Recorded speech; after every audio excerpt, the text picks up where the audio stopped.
want to welcome to the show Danielle Sirekis, who is coach of the esports team at Lawrence Technological University. Full disclosure, I do public relations and media work for them. Danielle is here today to talk about the LTU esports team and esports in general. So, Danielle, welcome to the show. Thanks for having me on. How are you guys today? Oh, pretty good. Just wanted to ask you, for people who might not be familiar, what is esports at the, say, high school and college level? Yeah, so we all kind of know what video games are. I guess the difference between video games, just general casual, and competitive esports level is they're a multiplayer game. So you're playing in a team-based setting with officiated rules and for obviously the point to win and focus of playing. So what are some of the games that are part of esports at the collegiate level? It varies. So like League of Legends is a huge one, Overwatch 2, Rocket League, Madden, NBA 2K, so it's a basketball game that's not really at a college level, but that's a pro level because the NBA teams are hopping on that bandwagon. Call of Duty, Valorant's a huge one in the high school scene, and it's coming up, and it's kind of been one of our bigger recruiting tools for us. Now, So go let ahead, me Mike. just leap in real quick because Yeah. I'm not a gamer, but I'm aware that this is, in some cases, like any other sports, there are people that can actually make a whole lot of money doing this. Can you explain that a little bit? Yeah. So like it's kind of crazy with content creation and the change of almost like our society is moving. There a lot of kids are allowed able to stream on the internet and then they get notoriety that way and bigger companies kind of pick them up and they almost have contracts the same as say a pro NBA or football player. The difference is it's happening a lot younger. So for instance, there was a Fortnite player who was 16 years old and won $2 million in the Oh my competition. goodness. Yeah. So That's they even have more these, than Matt makes. So holy cow! it's a lot of, Yeah. I think all of us combined there. Yeah, So during that competition, I mean, but the downside is there's not a lot of guidance, I guess. So a lot of these students, supervision, maybe? not super well, that too, but more so that they're 16 years old, and by the time they're 2021, they're coming, they're quote unquote retiring, and they're coming out with injuries that are mimicking people in their 70s, 80s, and 90s with arthritis, With hands? Oh, yeah. and Yep. and back pain and neck pain and eye problems. So they're straining their body, and it's kind of like setting a different precedence that we're not seeing that. Well, a lot of studies showing Wow. what to do. She Yeah, just summed up all of our aches and pains there, huh, Matt? So, but go ahead. Thanks a lot. Yeah, right. Anyway, I did want to know, when did colleges, what I hear from people when I talk to them about this is, you mean to tell me colleges are paying people to play video games and they're giving scholarships for playing video games? What's the rationale behind that at the collegiate level? Well, I think that the pro scene was kind of already taking off, and then a few colleges got on board. So one of the first colleges that had esports was at HBCU.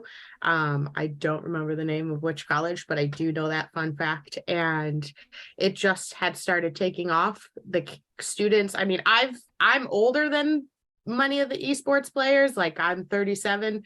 That's not old, but they're You don't have those aches and pains yet, but they'll be coming. So they're go coming. ahead. Yeah, I sleep wrong now and my back bothers me. Yeah. So they're basically they were already growing up with video games. So since it started becoming popular, and I think it catapulted with COVID, it certainly helped it.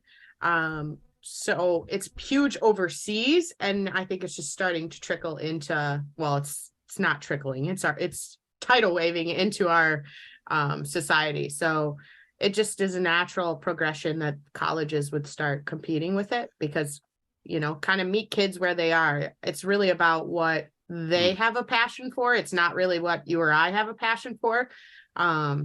You might like fishing or bowling or archery. I don't, but it's a sport in what you like, and it just makes somebody feel good when somebody honors that and recognizes that. Well, it's also the case that so-called gaming, so-called serious gaming, is now a huge profit center, a huge business Yes. for training, for everything from the military to manufacturing to just about anything you can think of. They are designing what look like video games to train people on how to do things in the virtual world, with sort of this whole digital twin thing, when it comes to factories. That's, part of that too. So it's not just fun and games. It is really serious business now. I also wanted to ask you, how is esports sort of like the traditional sports that, we offer at Lawrence Tech, that a lot of colleges offer? How is it unlike traditional sports? Yeah. At the end of the day, the fundamentals are the same. They have to have a commitment. You're teaching them self-discipline, mental toughness, how to work with others. It's more about the team versus the individual. And a lot of them are learning how to lead, how to take constructive criticism, confidence, and how to belong, how to lose, and how to win. Yeah. Hopefully winning more. And I think the huge difference is that a lot of the teams, if you look at traditional sports, they've been doing it since they were little. And so now you're bringing all of these older students in, and they're starting to be a part of a team. So we're almost teaching them now how to do all those things versus when they were younger. So the other thing is, it's not as physical. I swam on a traditional sports team. I would say mentally, I think it's tougher because you don't have the same outlet as you do when you physically, like if I'm upset, I can go swim and it just kind of, those endorphins hit and calm me down. That doesn't really happen as to the degree with esports. Okay, so Lawrence Tech is now in its second full year of esports competition. Yeah. Tell me a little bit about what the first year was like and how the second year is different. Yeah. So our first year was a lot of growing pains. And like I said, all those things I just listed, learning how to do all those things while balancing how to be a student. The biggest takeaway is somebody is being accountable for them. And they have to be accountable for themselves. So we had a lot of growing pains in regards to balancing schedules and making sure we realize like what is important versus what isn't. Like going to a frat party was not as important as going to our game that represents the university. That's a tough choice for a young person, though. I mean, frat party, university, I don't know. Scholarship, scholarship, schmolarship. So that year one was a lot of those growing pains. Year two, we have a lot of returners. I say the biggest difference, 35 year one, and now our roster's at 50 year two. So wow. It's a lot of time management for myself, a lot of growing pains and learning how to manage all those people very quickly. I've coached traditional sports, but never in charge of a program to this degree or creating a program to this degree. So I've been taking leadership courses, learning how to speak to the media, all of those things. So you don't have any $1 million winners yet out of that group, do you? Or not? No, not yet. No, we'll have $1 million workers though, because they'll be Lawrence Tech graduates. Oh, very good. You got her all groomed there, man. Okay. No, he does. I'm just good at this. Yeah. All right. So how are we doing? What were some of the highlights of the competition of the first year, and how do you think we're going to do in year two? Yeah. Year one. So we also compete in our traditional athletic conference, which is actually kind of unheard of in esports. There's only 2 traditional athletic conferences that are honoring it right now. So we ended up tying for second for an overall esports winner last year for WAC, the Wolverine Hoosier Athletic Conference. And I'm hoping to at least get second or third to stay in the middle of the pack. Ideally, of course, we want to win, but you know, that's not everything.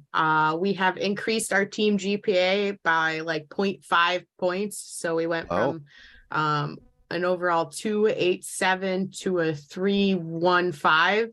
That's good. So I have a goal for them set to get to a 3.25, which with a large team is very hard. So there's that, and just having more graduates come out of the program and give them something, a reason to feel like they're included at the university. I mean, we're talking about students that most of them probably wouldn't have joined some sort of team or club or anything, and this gives them like a reason to belong, which is kind of like a family, and you know, our little motley crew.